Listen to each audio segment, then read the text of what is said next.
The financial knowledge to navigate your 20s. I started working at the young age of 19 years.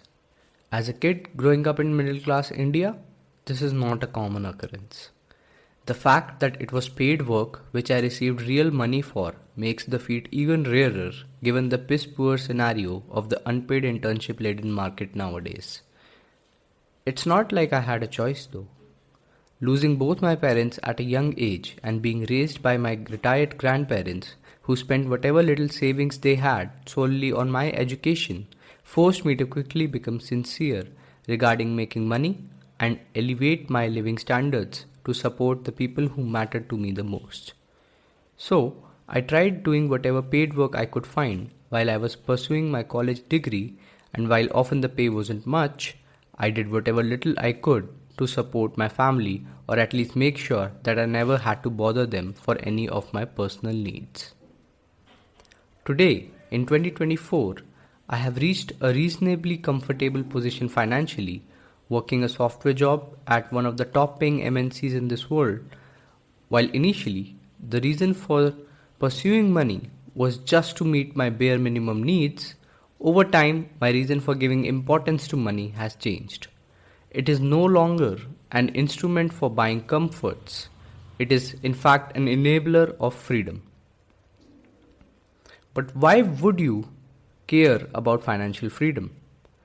While I know that some of you might think happiness can't be bought with money, freedom surely can. And I am really happy when I'm free.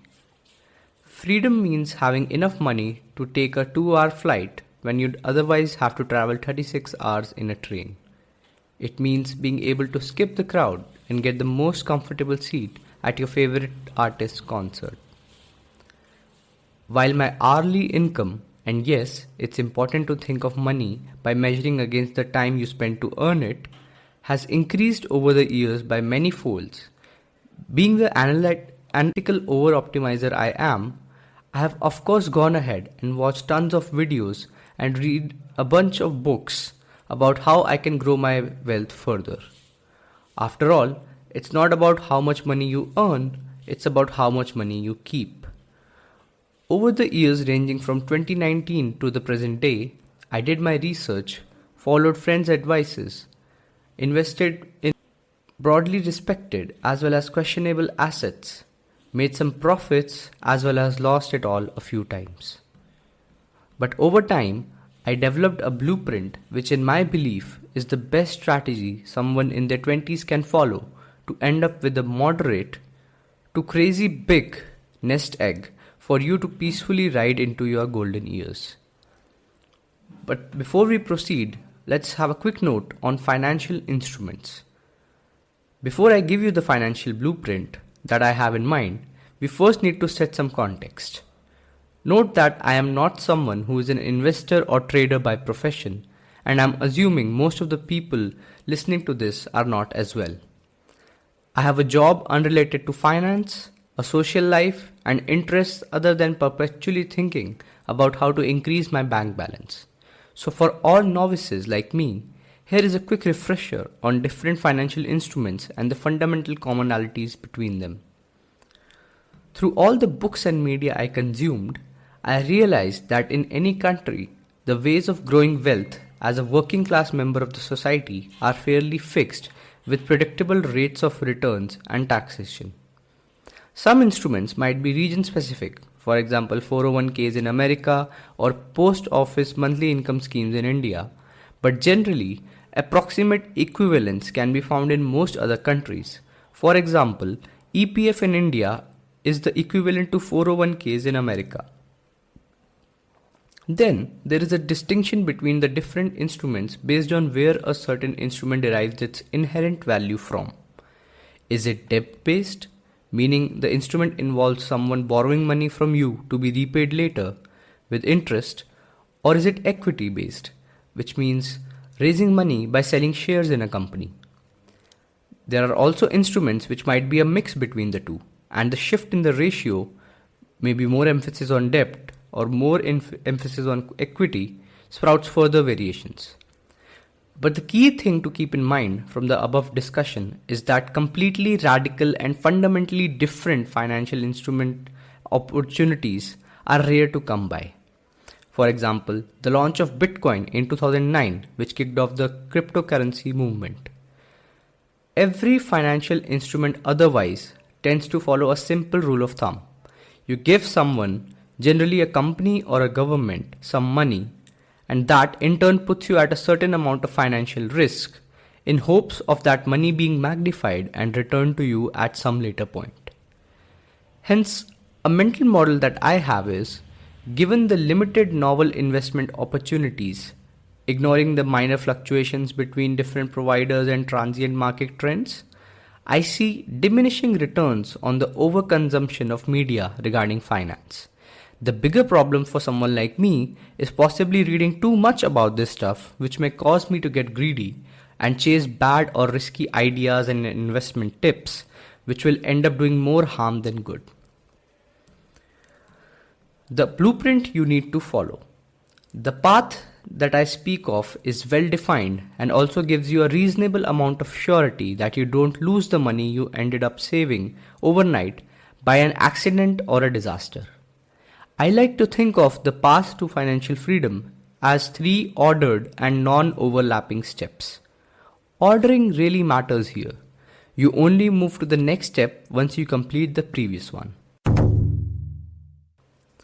Step 1. Insure. No matter how hard you work to make the money, there are some events and risks in life which have the potential to wipe out all your savings and even push you into debt. Stories of people developing chronic diseases or meeting an accident which forces them out of work are not unheard of. And while it's good to have an optimistic viewpoint towards life, the cost of insuring invaluable things like your health, life, and house are laughably low at times and make you tension-free about having to dip into your funds when accidents strike. Step 2. Secure. However, not all risks are easily insurable. For example, employment is not guaranteed and many countries don't offer reasonable insurance products for the loss of jobs. Another example is the transient dips in equity markets. If the stock market collapses tomorrow and you find yourself in a pinch, you will be forced to sell your positions at a much lesser price without being able to tide through the bad time without selling your assets. At this point, you will start having to self-insure for risks which aren't covered under insurance policies. And this is where the concept of an emergency fund comes in.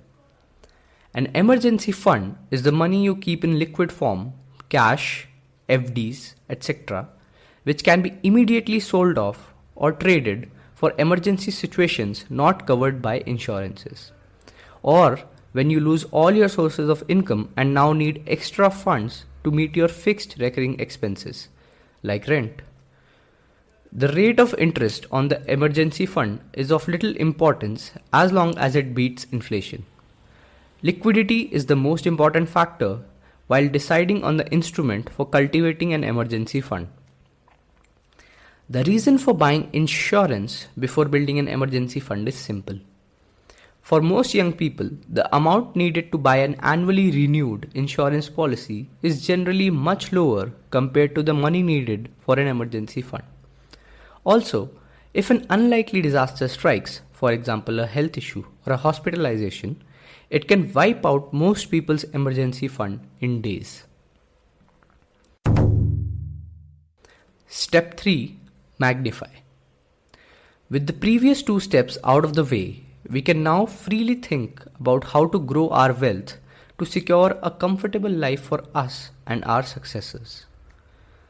When we are young, we have a huge opportunity and an advantage over others, the advantage of time.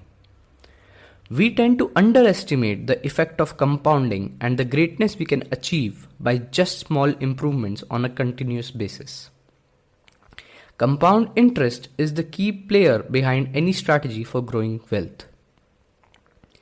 Aided by the powers of compounding, I see two key ways to magnify wealth. Number one, compound interest on monthly savings. And number two, compound interest on front-loaded gains. The fork in the road. When we talk about financial goals, most people aim to live a comfy enough life in their younger years and then save in hopes of retiring at somewhere around 60 to 65 years of age. You basically grow your net worth till 60 to 70 years of age and then start seeing dips in it in subsequent years as you replace your recurring income with money from your nest egg. I encourage you to read Die with Zero for a better alternative to this traditional path. But coming back to the topic, in order to accomplish the above mentioned freedom, compound interest applied on top of monthly savings is more than sufficient and is what most people will aim for. Compound interest on monthly savings. Consistently investing each month tends to have a cost averaging effect. Some of the months when the market is bullish, you'd be buying fewer stocks for the same price and buying more when the market has a lot more sellers than buyers.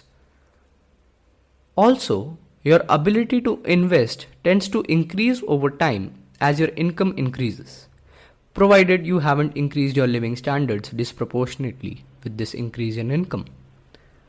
Over the long term, instruments like stocks and equity funds can give 10 to 20% CAGR, which is good enough to plan for retirement for most folks. The problem is excessive marketing of stocks and mutual funds in India in the last decade, along with ease of investing, has made youngsters jump the gun and dive into these without paying attention to the previous two steps, which were insure and secure. Almost all young people my age who I meet today have more invested in stock markets with little to no liquid and fixed growth deposits.